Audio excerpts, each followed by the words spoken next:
Good afternoon, ladies and gentlemen, and fellow veterans. I'd like to welcome to the Natick VFW Post 1274 unveiling. My name is Sergeant Kenneth Gidney. I spent 12 years in the Army National Guard. And in 2006-2007, I served with the 1060th Transportation Unit from Framingham. I spent 12 months tour of duty in Camp Taji, Iraq. My MOS was 88 Mike Transportation Specialist, where we delivered the goods to support our fighting men and women. During my 12-month deployment, I drove over the most dangerous roads in the world. We drove down dirt roads with names like IED Alley, Insurgents Way, RPG Avenue. I tell you this not to brag about what I have done, but I tell you this to let you know I could have easily been one of the names behind me on this wall. But I was lucky to return home. Today, we will be unveiling a memorial to 261 soldiers who have given their lives for our country. Here at the Natick Post 1274, we are very proud to honor these 260 men and one woman. Their sacrifice will not go unnoticed here today. I will be introducing all of your speakers, and I greatly appreciate all of you for attending this Memorial Day weekend. I'd like to send out special thanks to the following people. On October 29, 2012, we had a fundraiser here with Senator Scott Brown, and the following people helped raise over $1,200. Thank you, Margaret Zervin, Patty McIntyre, Elaine White, and Judy Ritchie. I'd also like to thank Cindy Campbell, Walter Claridge for proofreading all 261 names. Special thanks to Robert Lynch, Robert Magri, and Anita Sherman, and for all those that helped and donated. A really big thanks to our next door neighbor, Mr. Jim DeLuca, for all the help from the beginning to the tearing down of this old memorial to the end. We're not done, as you can see. There's plenty of work left. And I'd like to thank especially our commander, Mr. Harry C. Holmes, for allowing me the opportunity to create such a beautiful memorial. Introduce you to the firing squad. Over here to my right, we have Peter Guilfoyle, Walter Flynn, Bill Gallagher, Harry C. Holmes, and on taps, Ed Jolly. I'd also like to recognize a couple more people that are with us here today. There's a lot of people that run in and out of the Natick VFW and all VFWs, and very rarely do they get recognized for what they do. I'd like to recognize Mr. Robert Magri, who in January of 1928, 1965 to December 28, 1970, spent 5 years in the Army National Guard as a Vietnam veteran. On February 28, 1968, Robert Magri was hit by an RPG and was wounded and received a Purple Heart. Bob, will you please raise your hand?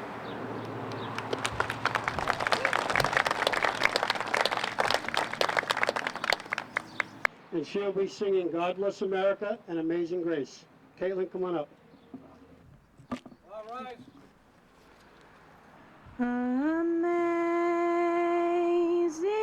grace, how sweet the sound that saved a wretch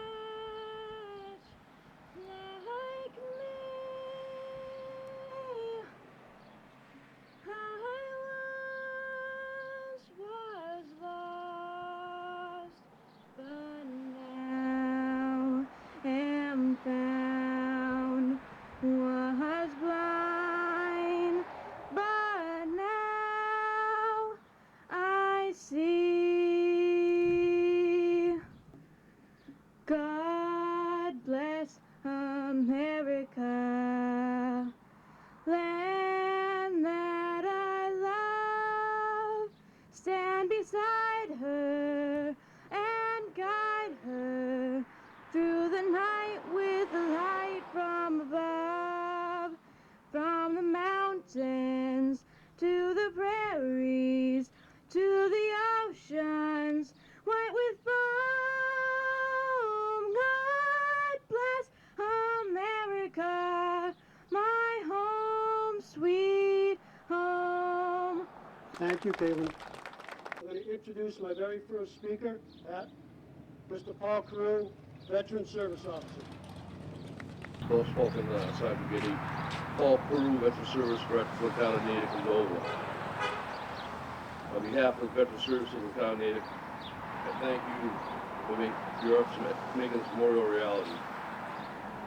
We see in front of us those who have served in Iraq and Afghanistan. Behind me, the names of those that did not survive. Also in this memorial, we have World War II, World War II, World War I, World War II, Korea, and Vietnam. Those killed in action from Natick. It was a great effort by Ken to get this done. And I believe one of the first in the state. I've been working as a veteran service rep for over 18 years. I've been the Veteran Service Director in Natick since March of 2010. I am seeing this new generation of warrior coming home with the same issues that my generation came home with. Very similar issues. This generation is being welcomed home. And I know my generation, the World War II vets, Korean, and all the rest of the veterans are making sure of that. Any event I go to, I make sure that I explain to these folks at these events, what's the best thing you can say to a vet with a hat on, cover on like me, with a veteran's plate. My good friend John Conley from Natick was the first to say this to me. Thank you for your service. And Kenny's actions with this memorial behind me is so important to my generation. So very important to see these folks recognized. Not 11, not 20, not 30 years later, but now. Now, and here we are, I think one of the first in the state. And you can't miss this driving down the road, because I tell you, this is really beautiful. So I'm indeed, from the bottom of my heart, to the soldiers, to the families of those that did not come home, to those that have come home, God bless you for your sacrifices. To the other veterans here, and I can see some older veterans, such as myself here, thank you all for your service. Welcome home. Thank you very much. Okay, now representing Senator Scott Brown's office is Denny Drury. Thank you, Ken, and it's my honor to be here today representing Senator Scott Brown, who happens to be at the Mass Cemetery in Bourne as we speak right now. I do have a letter from the senator that I'll give to you, Ken, on behalf of Senator Scott Brown, and he really cares about veterans. I got to do a little sales pitch here, if you don't mind, Ken.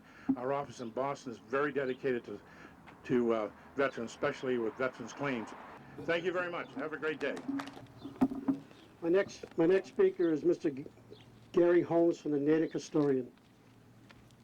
Thank you, Ken, for giving me the opportunity to help you work on this monument and the memorial, and for inviting me to be here. I've been working in the library for a number of years trying to compile a list of all the men and women from Natick who served in the military. It's an incredibly incomplete list, but we're getting there. I also want to thank many of the veterans with whom I've worked that helped get names, get units, so that we could present a memorial such as behind me. I found that at least 5,600 men and women from Natick have served in the military between 1756 and 1975, which is an incredible number given the size of this town. They've been Native American, African American, American-born, and immigrants. They've all served in all of the branches of the military. Some served as privates, some as generals. Some were seamen, and a few were admirals. In fact, I found that the second African American to be promoted to admiral was Gerald Thomas, who was born on North Main Street here in Natick and graduated from Natick High School in 1947. Something that I didn't know and a few other people were really astonished with. The largest number of men and women, a little more than 2,500 from Natick, served during World War II. That's my second number, Paul. My second number.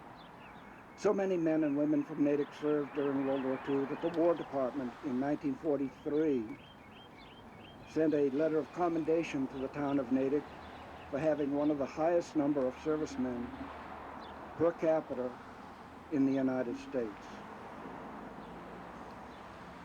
A list of names of those who served is very important, and I've been working hard to make that complete. But the stories about what they experienced are equally important. And for that, I'm very glad that we have the Natick Oral History program that a number of you have participated in. Not only the names are recorded, but also the experiences. I think we now have over 500 participants in the oral history program. So in the end, I'm very grateful that Natick is so supportive to the veterans and currently to all of those serving right now. I'm also very proud that my son, Christopher, who is a colonel in the Air Force and who has served in Bosnia, Iraq, and Afghanistan, is part of this tradition and a member of this post. So in conclusion, I just want to thank you all for everything that you served and for inviting me here. Thank you, Dave. Lieutenant Colonel Rick Snooten. Thank you very much, Ken. Good afternoon, everyone, and thank you for attending. Welcome. I want to wish everyone a happy Memorial Day. And I want to especially thank Ken Gidney, whose tireless efforts over the course of the last year or so of what's really constructed this monument behind us. And without his efforts and his dedication, we wouldn't be here, and the monument certainly wouldn't be here. So thank you very much, Ken. I want to spend a few minutes talking about just one of the names on the monument in front of us. I was reviewing the names with Ken a couple weeks ago, and I made the comment to him that not all of the hometowns listed were towns in Massachusetts. There's Washington, D.C., and one in particular stuck out to me as it was from Sackett's Harbor, New York, which is right outside Fort Drum, for those of you who don't know that. And I read, and it was actually a fellow soldier that I had served with in Iraq. So I just wanted to talk about Lieutenant Colonel Leon James for a few moments. Colonel James was a career Army officer, which is, his home was at Fort Drum at the time, although he was born and raised in Springfield, Mass. as one of 6 children, and joined the Army coming out of college. He was a field artillery officer, and had actually had plans on retiring, but stayed in while he was up at Fort Drum. It was a great opportunity to work with a dedicated professional like Colonel James and other soldiers like him who got the Reserve and Guard soldiers ready to go overseas. And as purely as luck would have it, Colonel James and I ended up working in the same area of operations. The impact that Colonel James and his team had on not only the general in charge of this brigade, but the soldiers of this public order brigade was immense. On September 26th of 2005, Colonel James's convoy was moving south from Baghdad to Salman Pak for another routine mission. His vehicle swerved to avoid an oncoming vehicle, which turned out to be a vehicle-borne improvised explosive device. 2 other soldiers in Colonel James's vehicle were killed instantly, Sergeant First Class Casey Howe and Master Sergeant Tusla Tuliao. Colonel James survived long enough to get back to Walter Reed, where he passed away on October 10th, 2005. And he is interred at Arlington National Cemetery. So I just want to say rest in peace, Thunder 6. Thank you very much, ladies and gentlemen. Colonel William J. Callahan.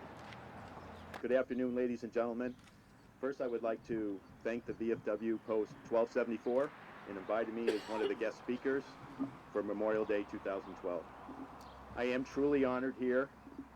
And before I begin, I want to acknowledge all the honored guests and speakers, and especially the families that have lost loved ones overseas. I also want to thank the commander of the VFW folks, 1274, Harry Seaholm. Now, in turn, choosing the right words for today, it is never over. Missions may end, but the legacies left and the pain of the absence endure. By the time our last remaining troops returned from Iraq in December of 2011, nearly 4,500 of their comrades lost their lives during Operation Iraqi Freedom and New Dawn. We continue to lose American heroes every day in Afghanistan, and in the military training accidents and missions around the world. The loss to their families, friends, fellow service members, and the country is permanent. Some were only teenagers, and most of these were under the age of 25. In the eyes of their loved ones, they are forever young. Remember our fallen once a year is not enough. The widows, widowers, fathers, mothers, brothers, sisters, and children remember every day. The empty seat at the dinner table, the smaller gathering on Thanksgiving, and the voice of a loved one heard only as a distant memory are constant reminders that they are gone. But there are also people who can enjoy time with their families because of their sacrifices that others have made. Scripture tells us that the greater love hath no man than this, that a man lay down his life for his friends. I would just like to take a moment and talk about 3 Massachusetts National Guard soldiers who epitomize this. Army National Guard Sergeant Michael J. Kelly, a 26-year-old native of Scituate, Massachusetts, assigned to the 101st Field Artillery Battalion, Massachusetts National Guard, was killed on June 8, 2005, when his helicopter landing zone came under fire in Shikine, Afghanistan. Also Major Jeff R. Calero, Company C, 1st Battalion, 20th Special Forces Group, Airborne, 34 years old, out of New York City.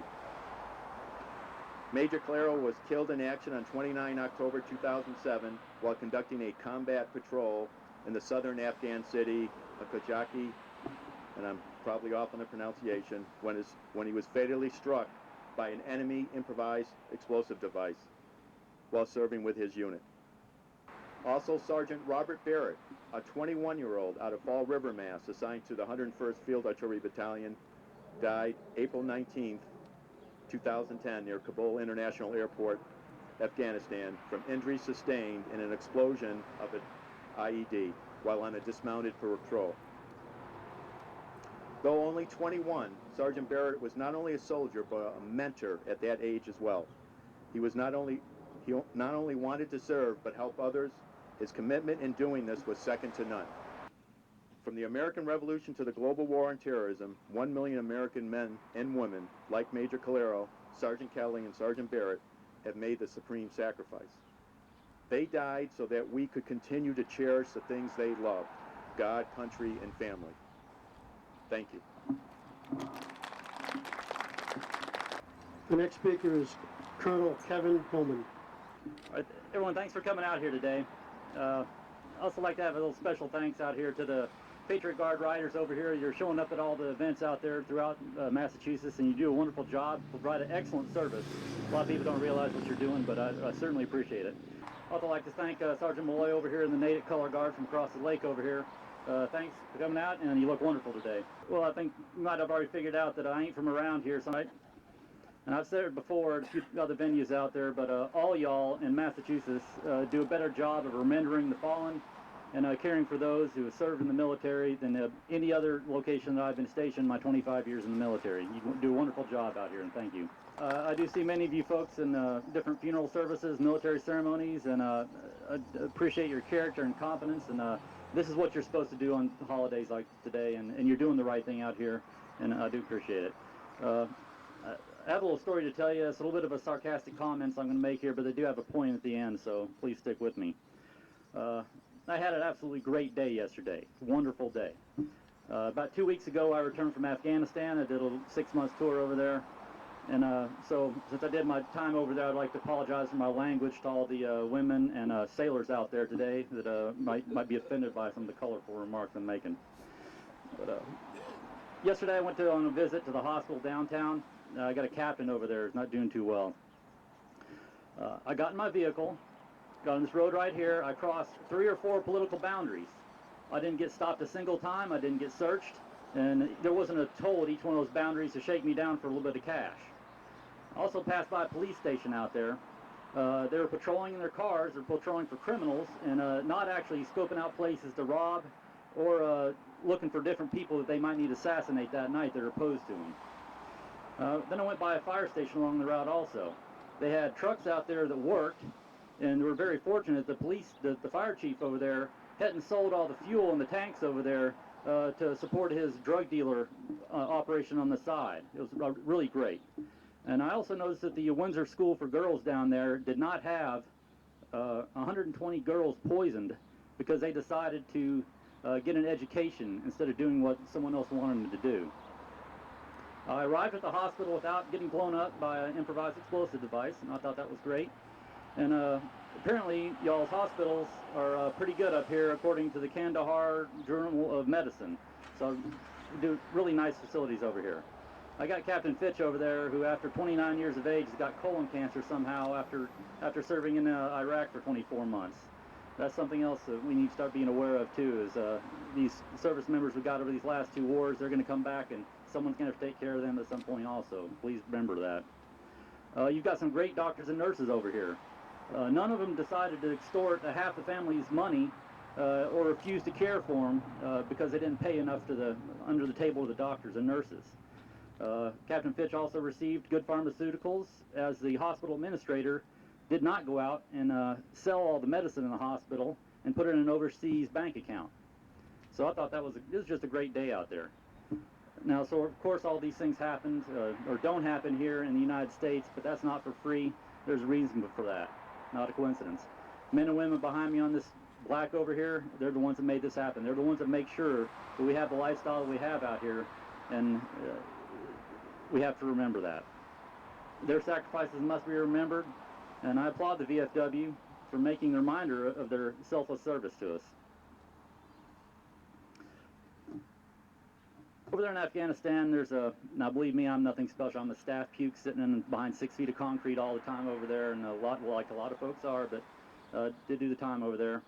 And each day over there in Kabul, every staff meeting, you got a chaplain that stands up to the end of the meeting, looks at the commander and says, "Hey, sir, can I like to issue the Fallen Heroes report?" "Sure, son, go ahead." And the chaplain will rattle off 3 to 10 names of folks that have fallen that time period over in Afghanistan. And it's a moving time. The names mean something out there. You got the personnel guy, the G1 over there that hangs his head low because he's the one that's going to have to fill out some casualty feeder reports on it. There's a G3 over there that he planned all these operations that put these men and women in harm's way and essentially put them where they are today. You got the old chaplain out there. He's going to go out, and a few days after that, he's going to go to ramp ceremony and send these guys back here to the United States the way they're supposed to be sent. You even have the commander there at the table who's the one that ultimately sent them to their deaths, but knows he has to do it to preserve what we have here in the United States.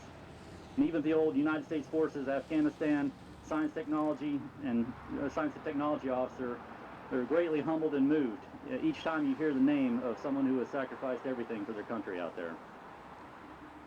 So thanks for making this memorial out here, and thanks for these names. You all could have spent weekends at the Cape, but you didn't. You came here, and again, that says so much about this town, about this city, this state, and the character you have here in Massachusetts. Thank you very much, and have a great day. My next speaker is Middlesex Chapter Captain Patriot Guard Tim Shea. First, I'd like to thank Ken for inviting me and my group. We only show up when we're invited. Unfortunately, we do get invited quite a bit. Many of the names back here, and it's an honor to be invited by Ken also. The work he's done has been just amazing, and the heart and dedication he has is somewhat rare. I'm not a veteran. I have a lot of family that brought me up to appreciate what it is that you all have done for us. Throw you all in there for you.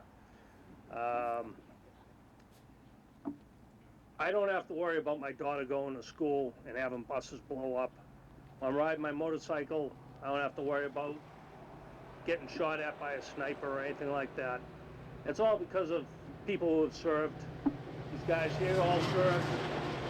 My fellow Patriot Guard riders, Joe, Chuck, Benny, and Crazy Bob. We all met in the Patriot Guard, and one of the first missions I was involved in as a ride captain, which at that time I already knew all these guys, was Captain Jennifer Harris, a Marine out of Swampscott.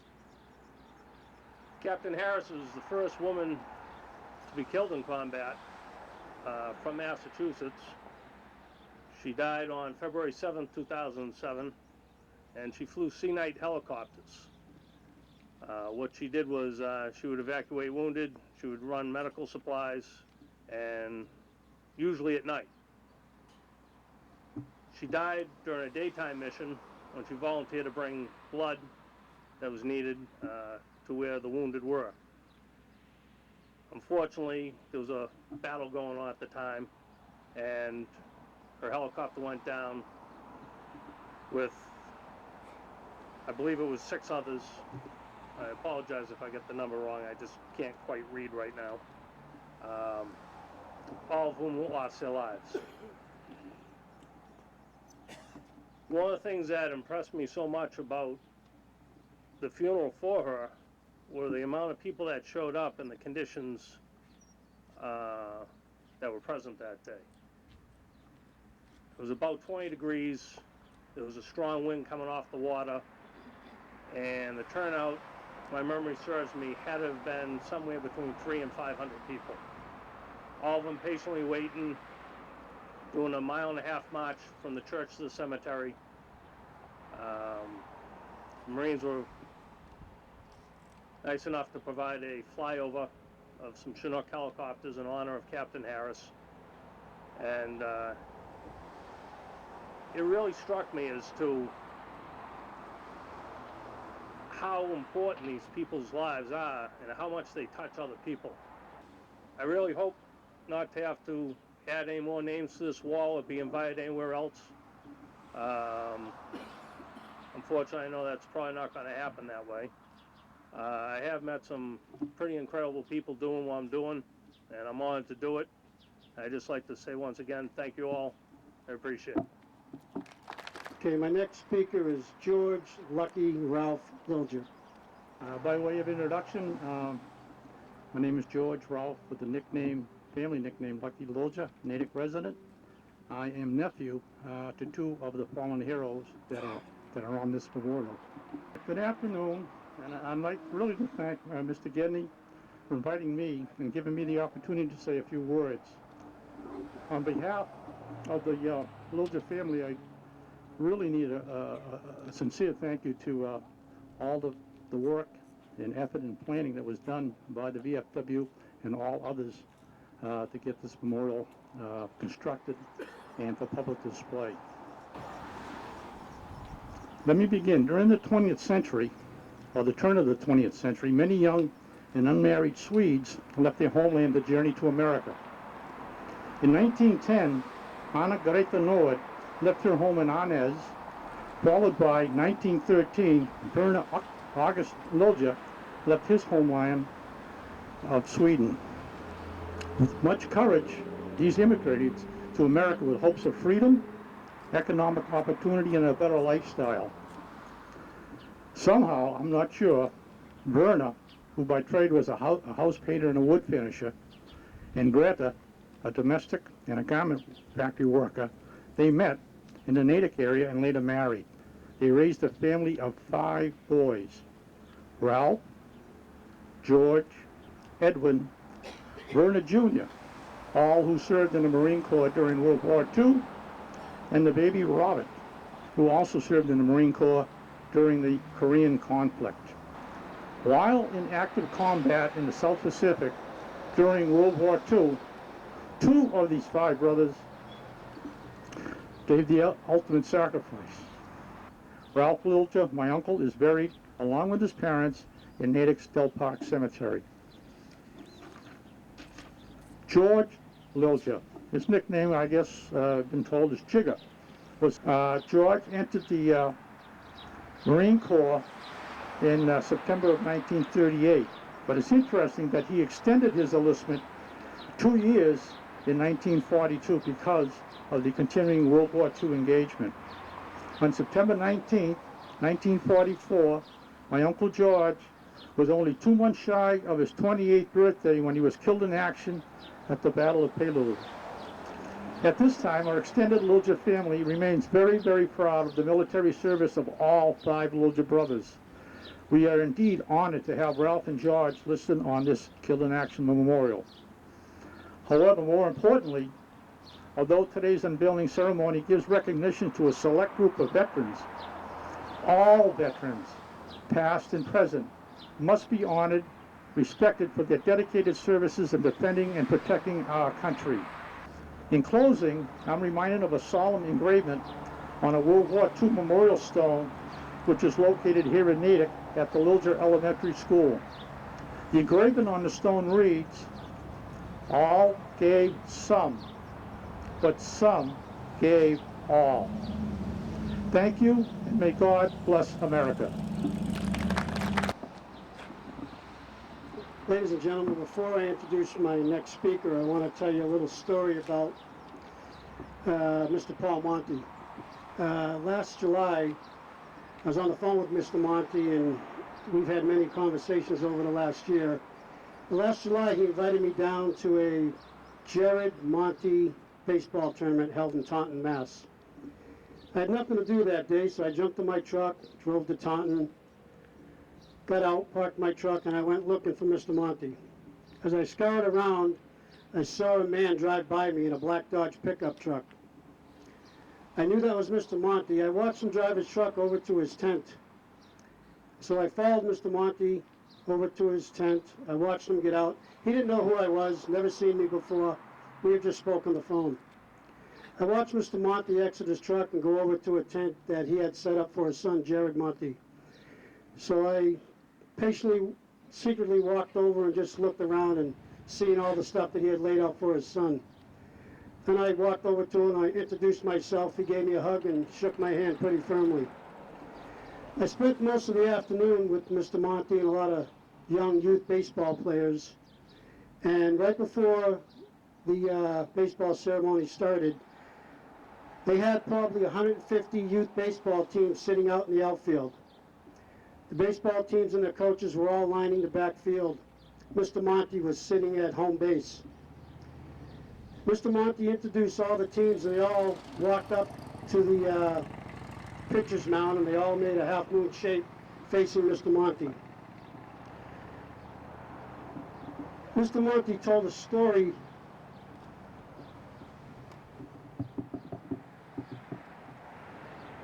that I'll never forget. He spoke about his son, Jared, who off to the left entered that school. He spoke about Jared playing basketball, playing baseball. He spoke about how Jared loved coming to this ballpark and playing ball. He also told a story about, there was a bully in the neighborhood. I used to steal the kids' bikes. He was a good-sized kid, so nobody messed with him too much, but he used to go around the neighborhood, and he used to steal the young kids' bikes and ride them around and throw them in the pond.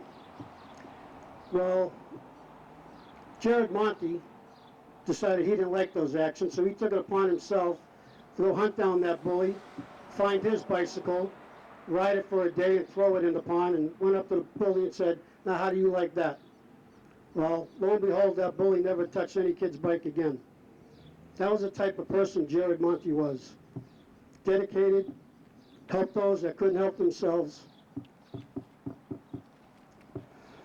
Another thing Mr. Monty said while standing at home plate, something that I carry with me today, is hold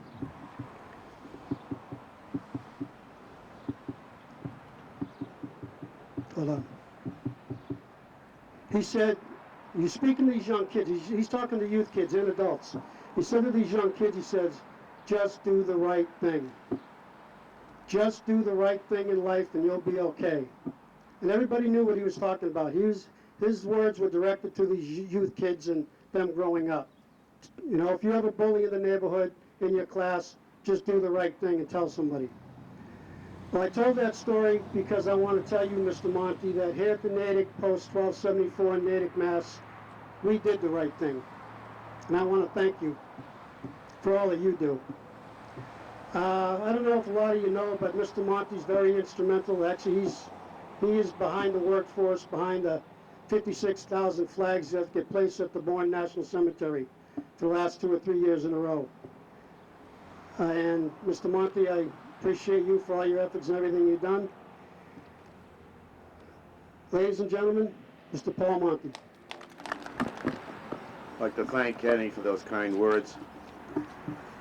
Also like to thank Natick VFW Post 1274, all of its supporters, donors, all those that did any work, and all those wonderful people behind the scenes who never get recognized for what you've done here today. As Colonel Hillman mentioned,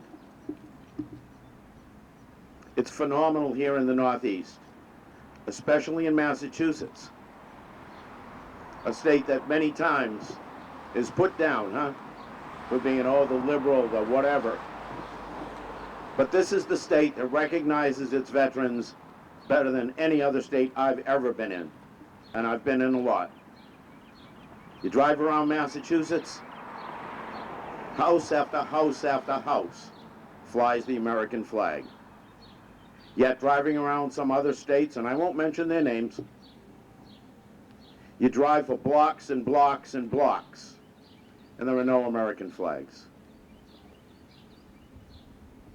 What we appreciate here is the tremendous grassroots efforts of people that realize that freedom is not free. From here in Natick to Bourne, Massachusetts, to a monument in Taunton, and one in Agawam, and another one in Leominster, and another one in Rainham, and one in Revere, in East Boston, and town and city, again and again and again. We recognize that freedom is not free. And it's us Gold Star parents, us Gold Star families, that appreciate that. Little do you know, little can you know, and I hope you never know what it's like to be a Gold Star parent. There are pains that we all go through, physical and mental, but there is nothing close to the pain of losing a child, especially in battle. I will tell you a little bit about my son, Jared. I think you got a good insight into his character from Kenny. When people ask me how I want him remembered, it's not as the consummate soldier that he was, and that he was. He was recognized nationally as the NCO of the year, in the year of the NCO. He has graced magazines such as Stars and Stripes and Defense Magazine. He was a great, great soldier. But that's not what I want remembered. My son was a great humanitarian. He loved people. He loved to make people happy and joyous. He did everything he could to help people feel better about themselves and their situation. Just a couple of quick stories on that line. When Jared was 16 years old, he came home from school and he said, "Dad, can I cut down one of those spruce trees in the front yard?" I needed to get rid of them anyway. But I said, "What do you want that for?" He said, "Well, Dad, me and the guys want to have a little Christmas of our own. So we want the spruce tree." I said, "Okay, Jared, just be careful and go ahead." After Jared died, excuse me, after he died, one of his friends told me about that spruce tree. Apparently, Jared had found a single mom in town with 3 children. They were desperate.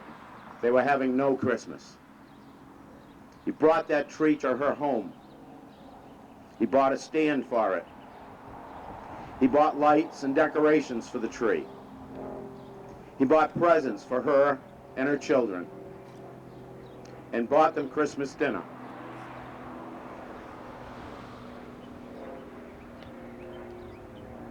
and he told nobody. He was extremely humble. That's the way he worked. At Fort Bragg in North Carolina, they used to call him the Robin Hood of Fort Bragg. He lived with two other guys in their own place. They went out, they furnished their apartment. One day, two of the guys came home, and their kitchen set was missing.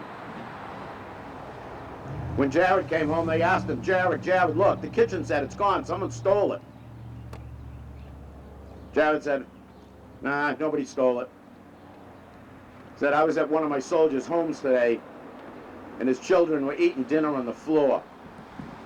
I figured they could use the table and chairs more than we could. So we'll have to learn how to play quarters somewhere else. Again, that's the person that we're dealing with. Yeah, he had a lot of hell in him too. But that was always to make his soldiers feel better. As an example, on June 18th in 2006, that was Father's Day, by the way, 7 o'clock in the morning, my phone rang. I wasn't too happy getting out of bed, but it was my son calling me from Afghanistan. How you doing, Pop? Good, Jared, how you doing? We talked father-son things. He asked me if a couple of his buddies from Georgia could come to the house when they came back. I said, you know, sure, no problem. I gotta go, Dad. We're gearing up. We're moving out on a mission.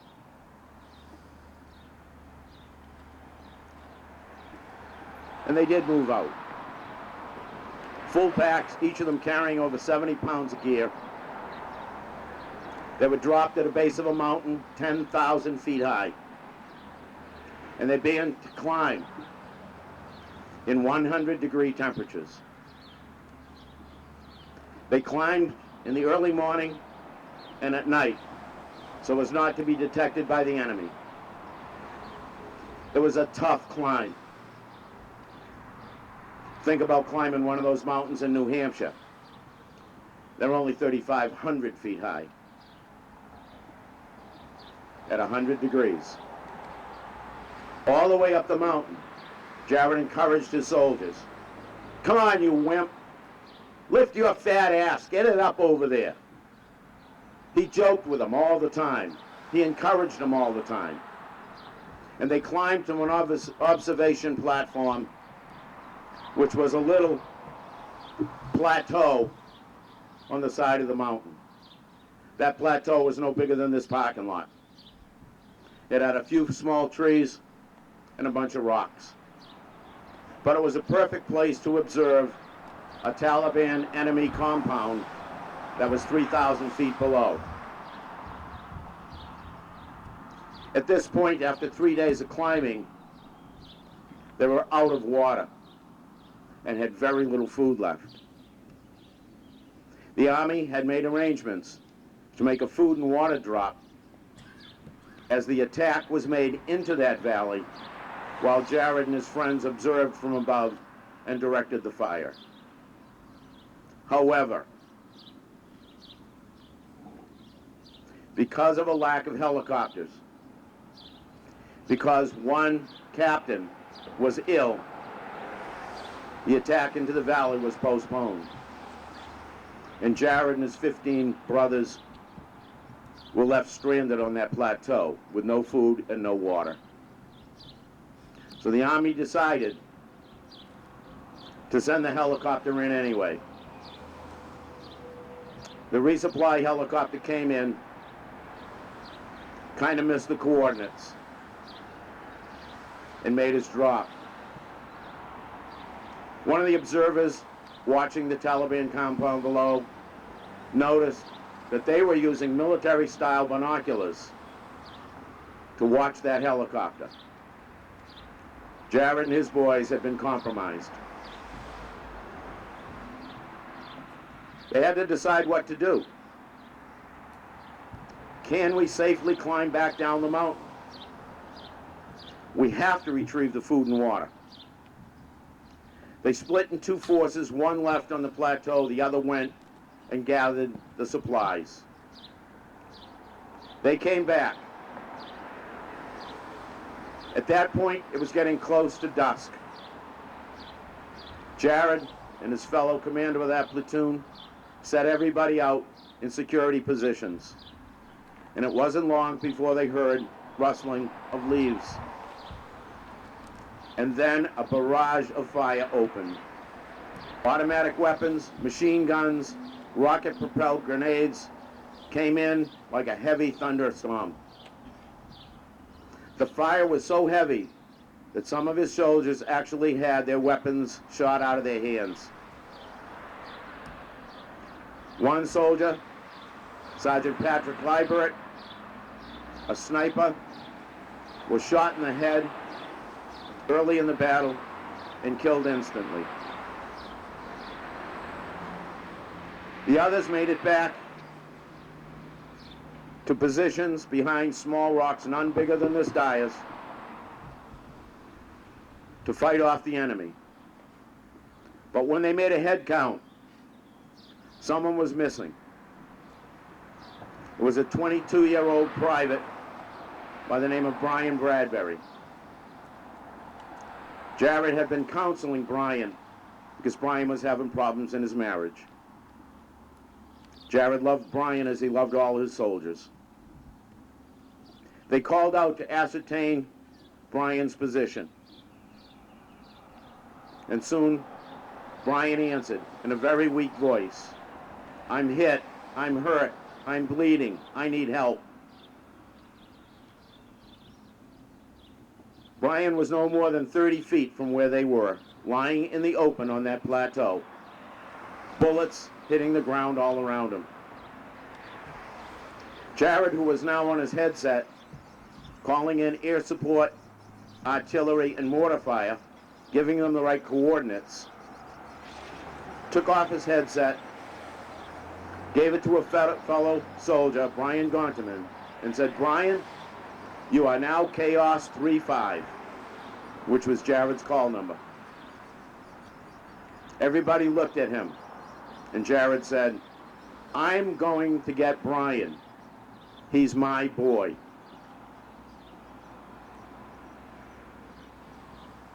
From his position of cover, he rushed out to try to get Brian. But the fire was so intense, it drove him back behind a very small stone wall.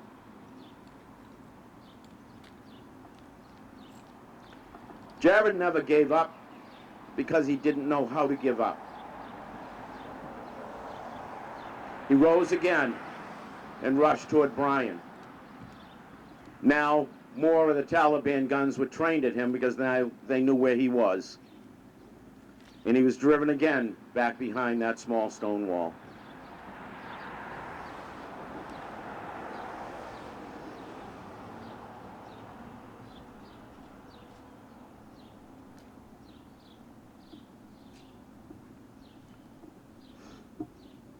I will never leave a fallen comrade behind. And he wouldn't. And he rose a third time and rushed toward Brian. Got within 3 feet of Brian when he was hit by a rocket-propelled grenade, and he was killed.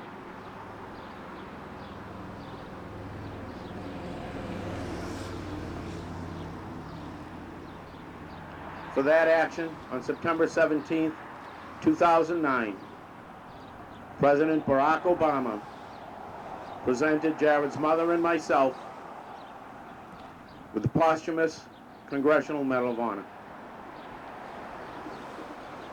I'd rather have my son any day.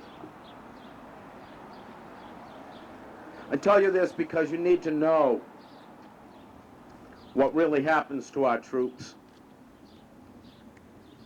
They go without food, they go without water, they freeze in the winter, they burn in the summer. It's wonderful to see you folks here, honoring those that gave so much. And it's terrible to think about those lighting their barbecue grills right now, jumping in the swimming pool, and having a great time without giving a single thought to all the veterans, living and dead, who have sacrificed so much for this country. I thank you. God bless you all, and God bless the United States of America.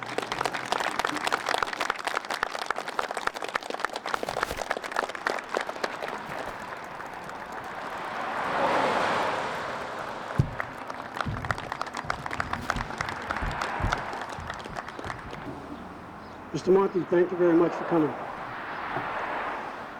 My next speaker is the Executive Director of Massachusetts Fallen Hero, two-time combat veteran and Boston firefighter, Mr. Dan Magoon. Colonel Hillman, Colonel Callahan, Lieutenant Colonel Snowden, close enough, distinguished guests, fellow veterans, and most importantly, Gold Star families that are with us today. It's an absolute honor to stand with you today as we take time this Memorial Day weekend to honor the sacrifices of all the brave men and women who have made the ultimate sacrifice in service to this grateful nation. I'm grateful to be here today to speak with my fellow veterans, our foreign war comrades, and in particular to be asked to speak today by Sergeant Kenny Gidney. Kenny's drive and dedication to not only our veterans here in Natick, but also across the Commonwealth, truly defines what an American patriot is, not only as a combat veteran himself, but also what he does in the service to veterans, and especially to honoring the sacrifices they have made. President Kennedy once said, "A nation reveals itself not only by the men it produces, but also by the men it honors, the men it remembers." And is what we are doing here today, what we as veterans, what we as combat veterans, what we as Gold Star families, what we as a community, and we as Americans are doing here today.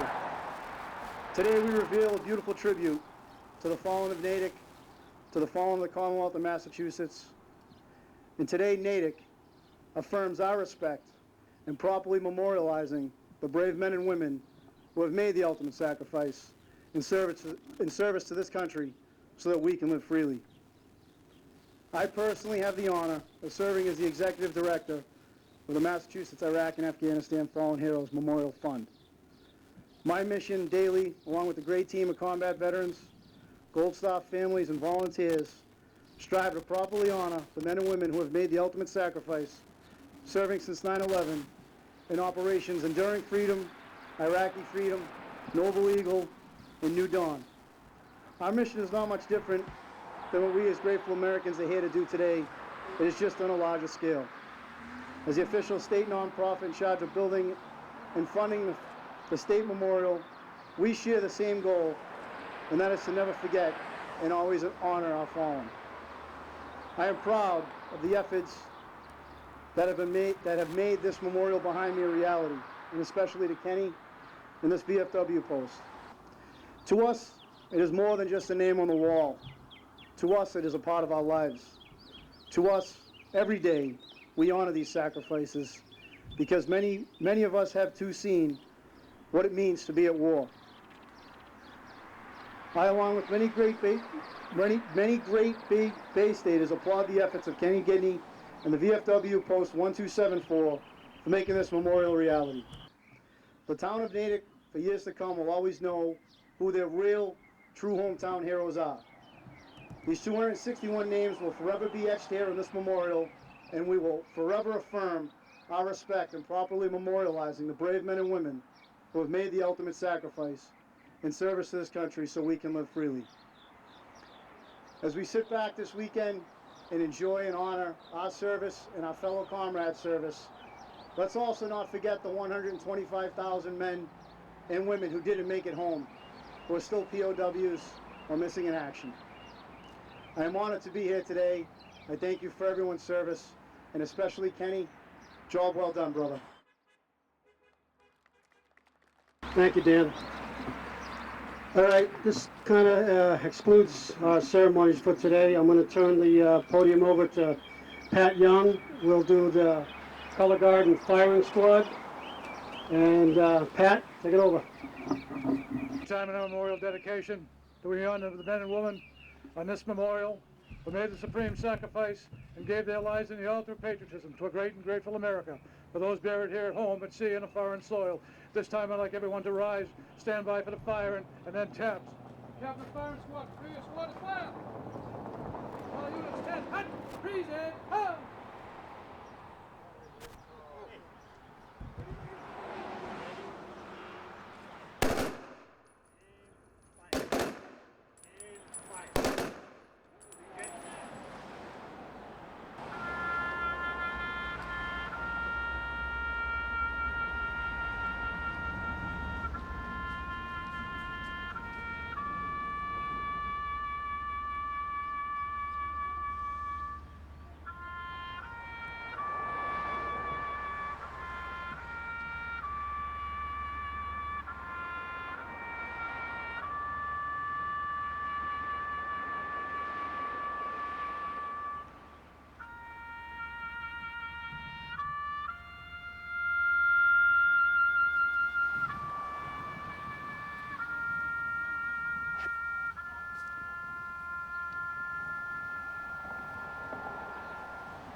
Closing, I'd just like to say thank you everybody for taking your Memorial Day weekend and spending it with us.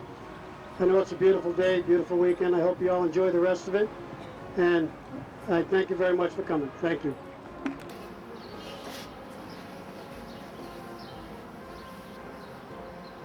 Well, we finished it. We were happy to do it, and we hope you enjoyed it. And look forward to another one of our video tapings on Veterans Corner, where the patriotic events, happenings, interviews takes place. The scenes that are behind the scenes that we think you would enjoy seeing and be interested in. And right here, Sergeant Know-All? Yeah, Sergeant Know-It-All. He says it all. That's my Lord.